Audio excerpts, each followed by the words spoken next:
Mick Taylor opened up some beautiful possibilities. Mick was very much a solo player. I want to play with another guy, and if he's providing... Mick Taylor was never a star.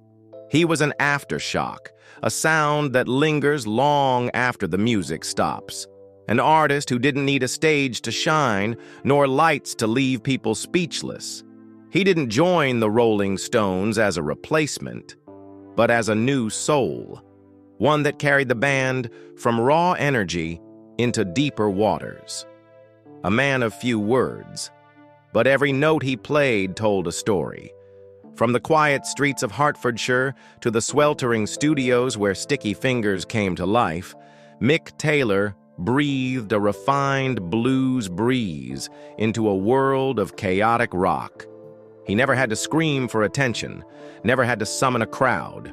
All he needed was a guitar and an uncompromising soul. In his 20s, he rewrote the way the Rolling Stones made music.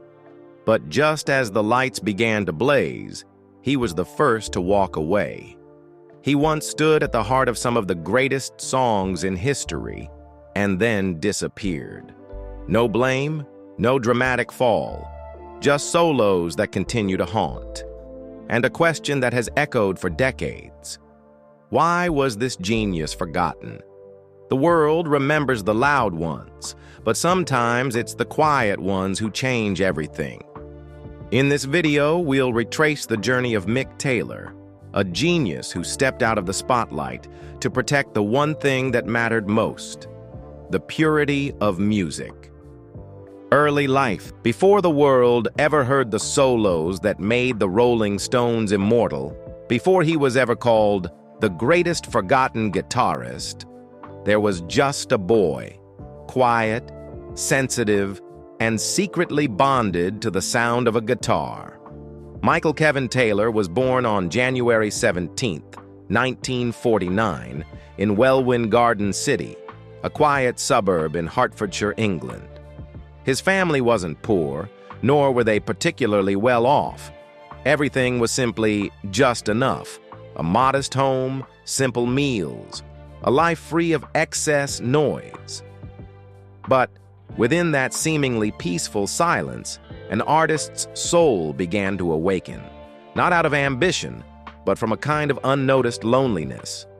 Mick wasn't good at socializing. He was shy, often blushed when called on in class, and usually sought out quiet corners just to listen. Not to others, but to something inside himself. The first sound that truly stirred him didn't come from a person, but from the radio.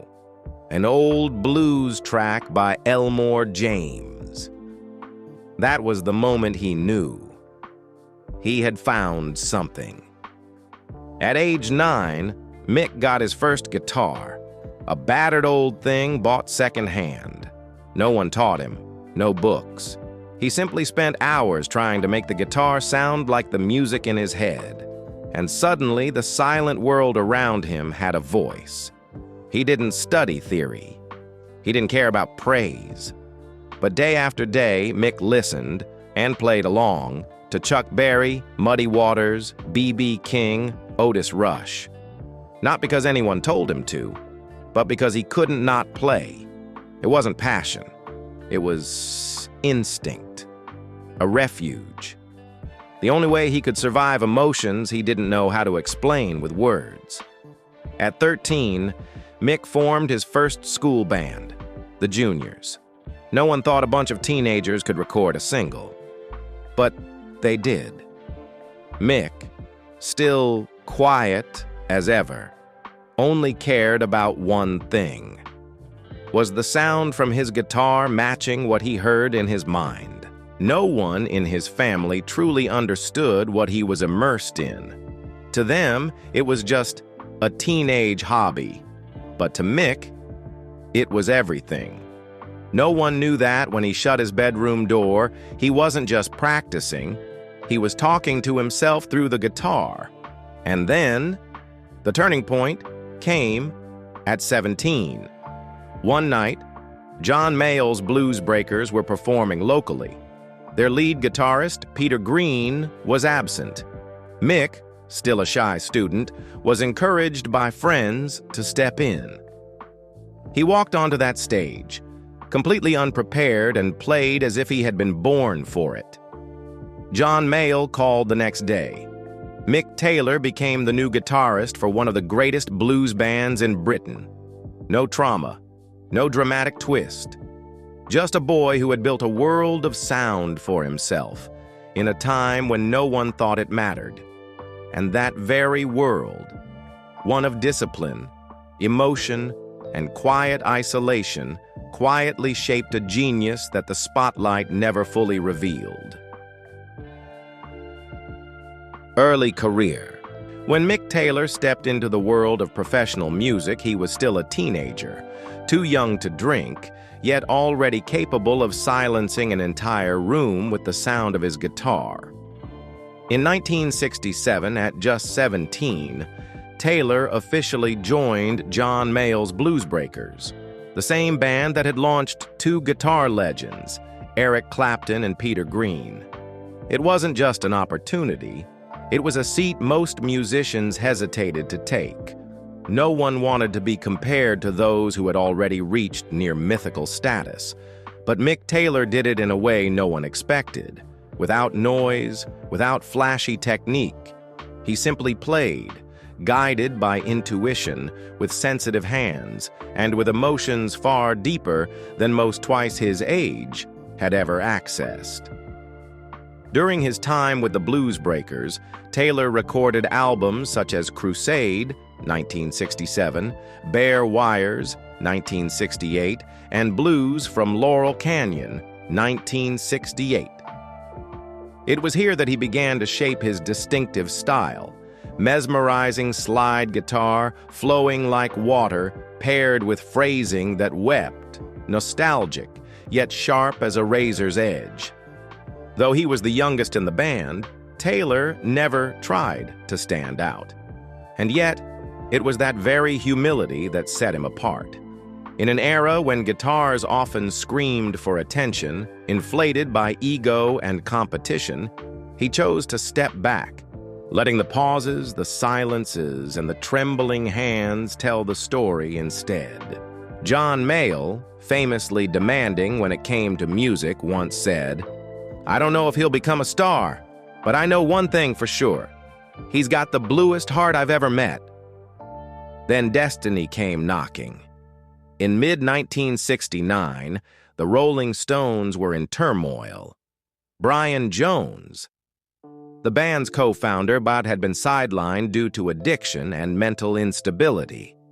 They needed a new guitarist, not another star, but someone who could hold together a sound that was beginning to unravel. Taylor was recommended. He didn't apply. He didn't audition in the traditional sense. He simply showed up, plugged in, and played. And in that moment, they knew this man was like no one else. And he couldn't be replaced by anyone else either. Less than a month after Brian Jones died, Mick Taylor was officially a member of the Rolling Stones. He had just turned 20. No parties, no thirst for fame, no demands for the spotlight.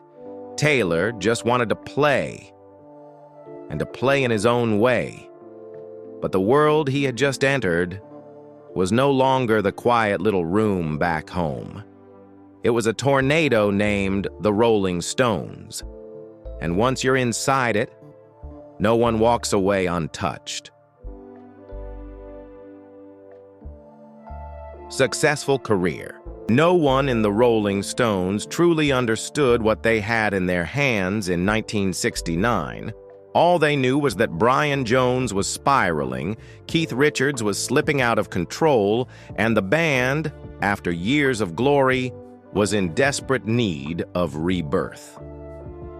Mick Taylor arrived at exactly that moment. He wasn't loud. He didn't try to impress. He just plugged in his guitar and played, as if the notes were already flowing through his blood. And when the sound came, everyone understood. This man was unlike anyone else, and what he brought would change everything. The first album Taylor played on was let it bleed.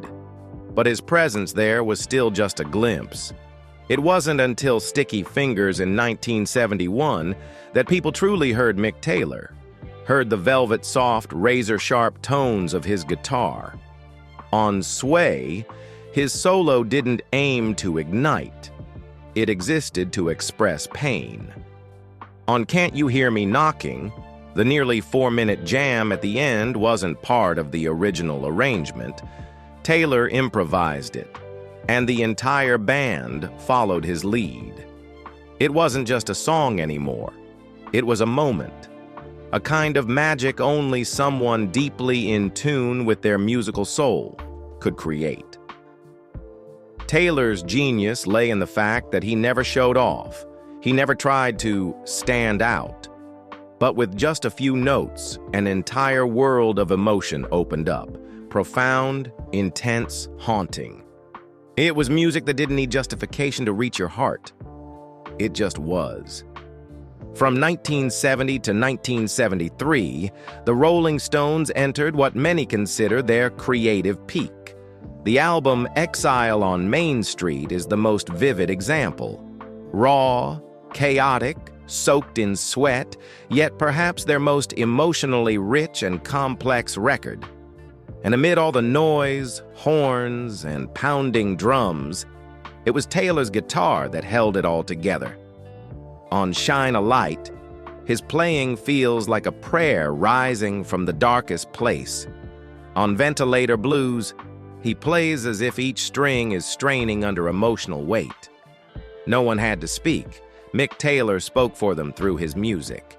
But all that brilliance came at a cost. Despite contributing significantly to the music and arrangements of many songs, Taylor was often excluded from songwriting credits. On Winter, a poetic track from Goat's Head Soup, the guitar parts and original melody were Taylor's, yet the writing credit went only to Jagger and Richards. The same happened with Time Waits for No One, a breathtakingly beautiful guitar piece, and again, Taylor was not acknowledged as a co-writer. He said nothing. He didn't fight. He stayed silent.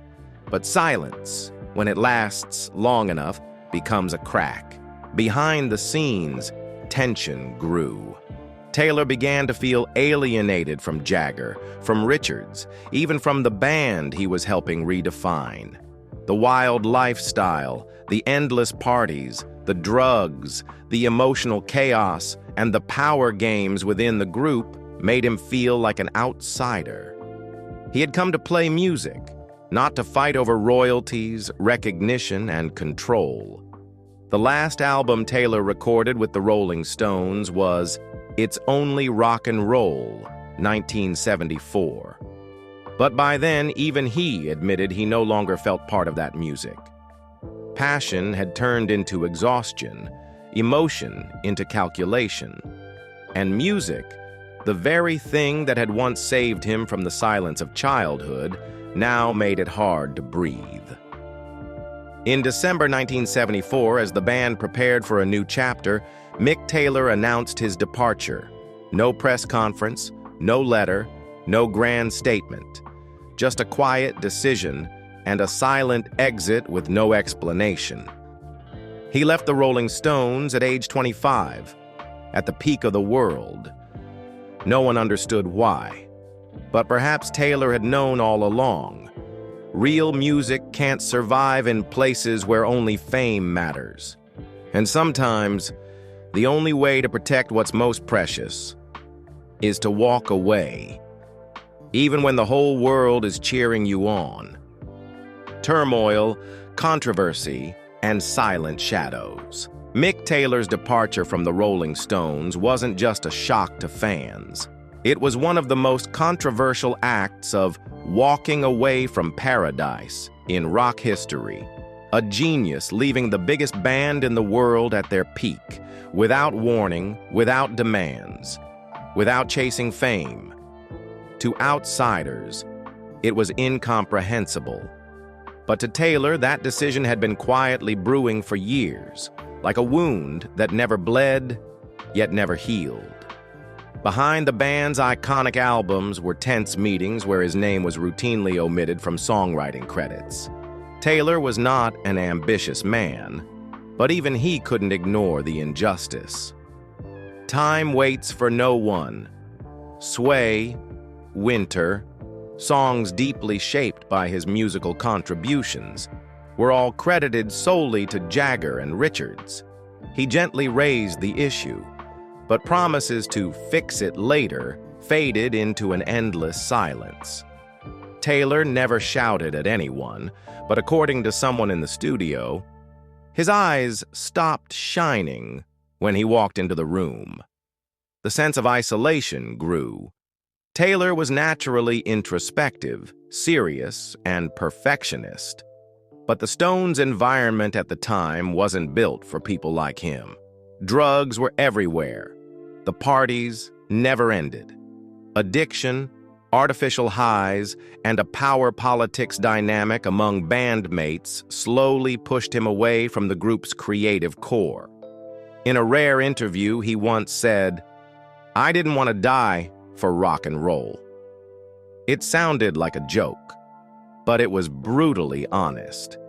While Keith Richards sank deeper into heroin, Taylor tried to stay clean, and it only made him feel more alone. No one attacked him directly, but no one defended him either. He stood in the middle of a legendary band, playing on immortal tracks, yet felt like an invisible hired hand in a space he helped build. And when trust crumbled, the music lost meaning. Taylor began avoiding recording sessions. Once, he vanished for days without explanation. A friend recalled that during that time, he showed signs of depression, living like a ghost in his own apartment, speaking to no one but his guitar. By the end of 1974, when everything seemed to be moving forward, he quietly told the band, "I think I have to stop." No one believed him, but he never returned. As the Stones moved into their most commercial era with Black and Blue, Taylor had withdrawn from the mainstream, disappearing as if he'd never been there.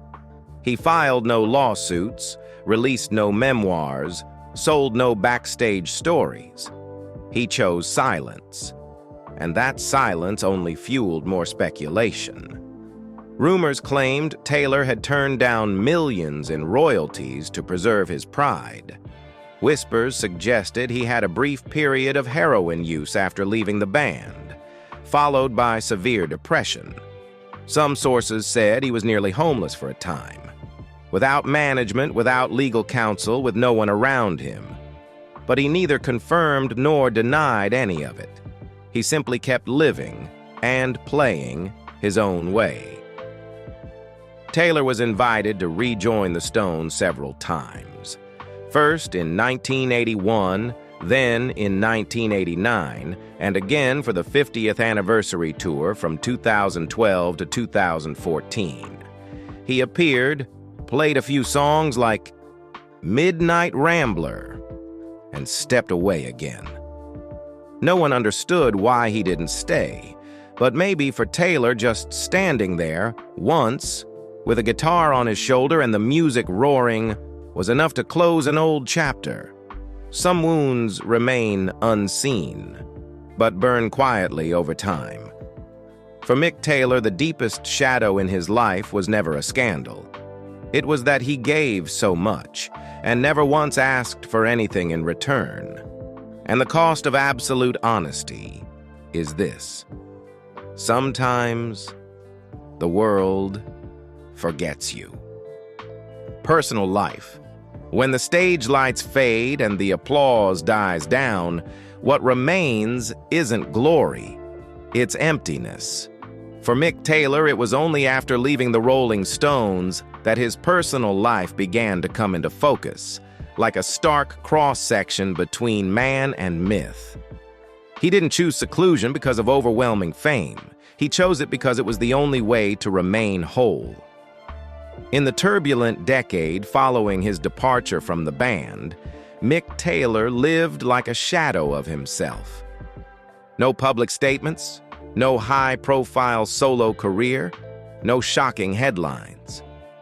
He stepped away from the center of the music world and settled somewhere no one expected. A small town in Suffolk, England, near the sea, quiet and cold. Neighbors rarely saw him outside. Occasionally, he would walk across the fields carrying an old guitar, face hidden beneath a scarf and wool hat. No one recognized that he was once the man who reshaped the sound of the Rolling Stones. He married in the late 1970s, but the marriage didn't last long. His only wife, Rose Miller, was a woman outside the entertainment industry, seen only in a few faded photos beside him. They had a daughter together, Chloe Taylor, but even their father-daughter relationship remained largely unknown to the public. Chloe later became a singer and occasionally performed with her father at small shows, but their appearances never became a showbiz family affair. Mick Taylor never tried to turn his private life into a commercial story. To him, if it wasn't music, it didn't need to be explained. That quiet life led to countless rumors. Some said he'd struggled with addiction, that he had to rent modest housing while the Rolling Stones continued to earn tens of millions annually from recordings he once played on. Others claimed to have seen him wandering the streets, gaunt and weary. A few British tabloids even ran headlines like, "Mick Taylor, from genius to living on benefits." But if there was pain, he never spoke of it. No rebuttals, no defenses. He simply existed, in a way the entertainment world could never comprehend. Though he occasionally appeared on stage with artists like Bob Dylan, Jack Bruce, or Carla Olson, Taylor always kept his distance. He didn't smile much, didn't give thank you speeches, didn't link arms with others on the way down. It was as if he feared any attention might fracture the purity of the music within him, the very thing he had sacrificed fame and fortune to preserve. Taylor never wrote a memoir, never appeared on game shows, never did late-night talk shows. But in the rare interviews he granted, his words were simple, dry, yet carried an uncommon integrity. "I don't think I need to be famous. I just need to play guitar." Was that a life philosophy or a quiet confession of regret? No one can say. But those who've heard him play live in a small room with just a few dozen people all say the same thing. When Mick Taylor plays, nothing else exists. No stage, no age, no legend, just sound. And a man, solitary, sincere, and never once unfaithful to what he believed in. Perhaps that is the truest definition of his personal life. Not perfect, not well documented, but never once sold out. Legacy and influence. Mick Taylor didn't rewrite history with declarations. He didn't rally crowds, release million-selling albums, or become a fashion icon or the face of any generation. But what he left behind, hidden in nameless solos, in the subtle silences within the Rolling Stones storm, has become an essential thread in the spiritual fabric of classic rock. And perhaps the greatest paradox of his legacy is this: he never tried to leave one. The period from 1969 to 1974 is widely referred to by critics as the golden era of the Rolling Stones, and not by coincidence. It was a time when their music was not only seductive and rebellious, but possessed a depth never before reached. A depth that breathed blues, jazz, and a kind of beauty so painful it chilled. And the man who brought that depth was Mick Taylor. No guitarist before or after him in the band has ever matched that level of nuance. Keith Richards once admitted, "Mick Taylor took us to places we never thought we could go. He played like he had lived 3 lifetimes." Taylor's influence extended far beyond the Stones. Slash, Joe Bonamassa, John Frusciante, Gary Moore, even David Gilmour, all have spoken of him as a quiet archetype, a man who played from the soul, not for the applause. To many younger musicians, Taylor is a reminder that music isn't a race or an ego contest. It's a journey inward. And if you're brave enough, a way to bring truth back out into the world. The closing solo of Can't You Hear Me Knocking is often listed among the greatest guitar moments of all time, even though it was completely improvised, never planned. Sway is studied in music schools as a textbook example of emotion and structural subtlety in blues rock. Time Waits for No One, a song that doesn't bear his name in the writing credits, is considered by many experts one of the most beautiful lead guitar performances of the entire 1970s studio era.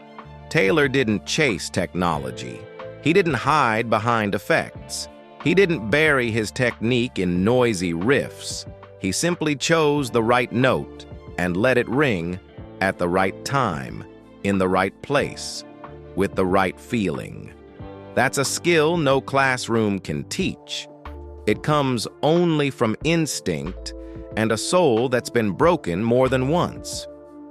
In 1989, Mick Taylor was inducted into the Rock and Roll Hall of Fame alongside the other members of the Rolling Stones, a gesture rich in symbolism.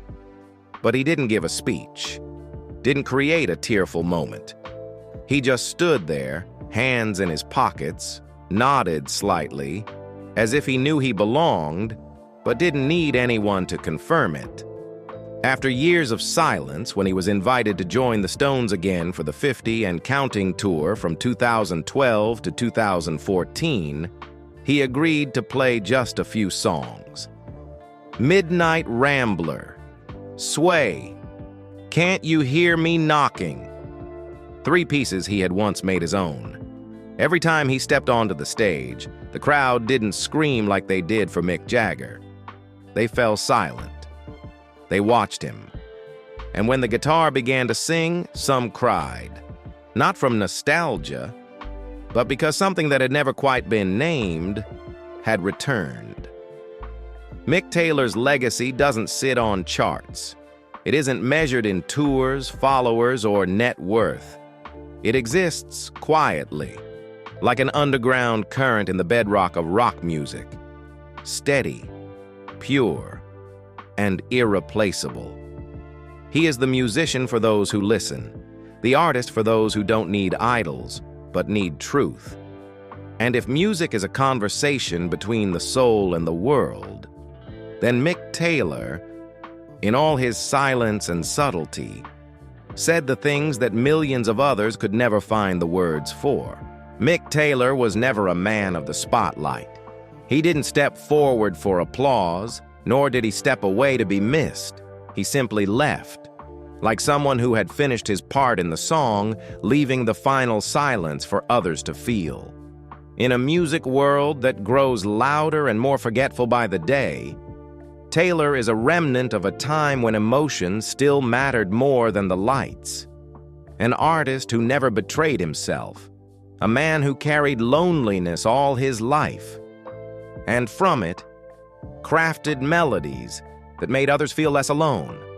No grand speeches, no statues needed. His legacy lies in this.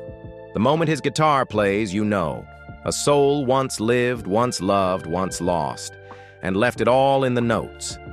When was the last time a guitar solo truly left you speechless? If this story makes you want to revisit Time Waits for No One or Sway, share your thoughts in the comments. And if you want to keep following the forgotten stories of artists like Mick Taylor, subscribe to the channel. Because sometimes the ones least remembered are the ones most worth telling.